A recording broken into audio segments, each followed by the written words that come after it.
Hey DIYers that are using the Ego power packs from their power tool line for your DIY projects on your e-bikes. I've been looking at these for a long time. I went ahead and decided to pull the trigger on purchasing some yard equipment. I got the lawnmower that came with the 7.5 amp hour battery, and then I got the brush cutter and the blower that both came with the 2.5 packs.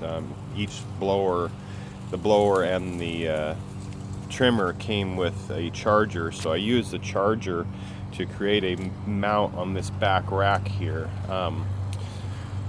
that accepts all the batteries. Now I just gutted the charger, removed the base of the charger to streamline it a little bit and lighten it up.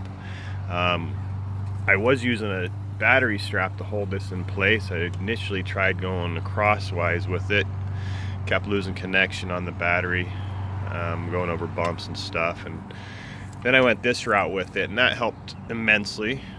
Much more. I could, at least be sure that it wasn't going to lose connection unpredictably anyhow. And then that still wasn't good. Even though I could predict it, I didn't want to be losing connection. It's just bad for your electronics and arcing on the tabs and just bad idea in general. So I was mulling over a bunch of different solutions on how to solve this. Like I said, the straps were fine, just still not perfect. I came up with a paddle system that I went to before doing this other solution, and which has required me drilling a hole here and putting a paddle there that I could turn up into the locking mechanism. There's a slot right there. You can't probably see it in my video, but just a little bit of that slot left where you could turn the paddle up in there. The problem with that is the way they make their locking system. You've got to have a mechanism that comes up and latches in. Otherwise, there's still going to be a gap if you had a paddle there to lock it. So that gap of just being able to move that battery back that far will lose your connection. So I came up with this scenario, which I took some spring steel and I bent these into a specific shape and length. And what you can do is you get it to go up into that groove, and then it'll lock down into this natural molding groove here that's on the charger housing itself. And then I went ahead and did two exactly the same bend, but then they lock in there, and then you've got back tension on this spring here, and that's locking that in there. And then I used some shrink wrap on it, tubing, to give it a good footing in this well here.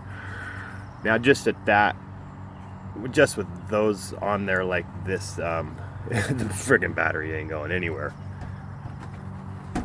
I mean, not losing connection, it's not sliding back at all. Probably no need for this strap anymore. I may leave it just until I know that they're certainly not going to come out.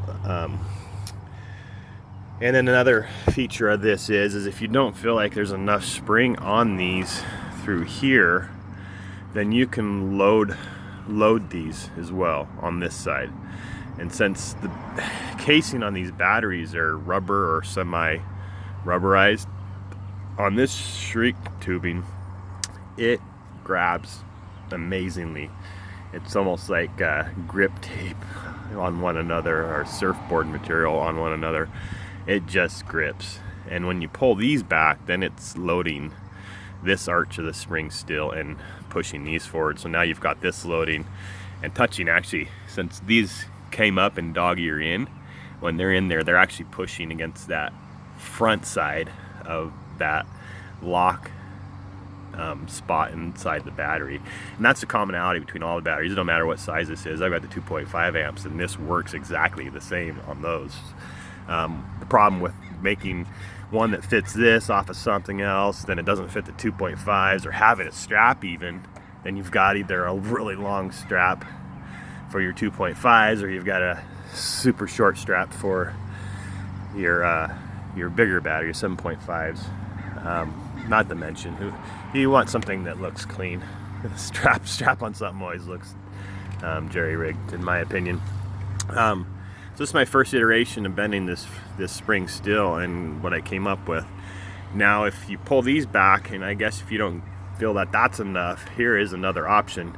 You can bring them all the way back and then load them that way, which is another great option. My theory is it may then take from this, but you know, either way, that's what I've come up with, and that's what's working. I guess if somebody wants a set of these, I haven't thought to bend them and sell them, but somebody else that doesn't want to source the material and figure out the bend, I do understand. And yeah, I could probably, for a reasonable price, bend them up and ship them out. So let me know what you think. Comment below. Either way, I just thought I would share this idea with somebody in the community. So thanks for watching. Bye.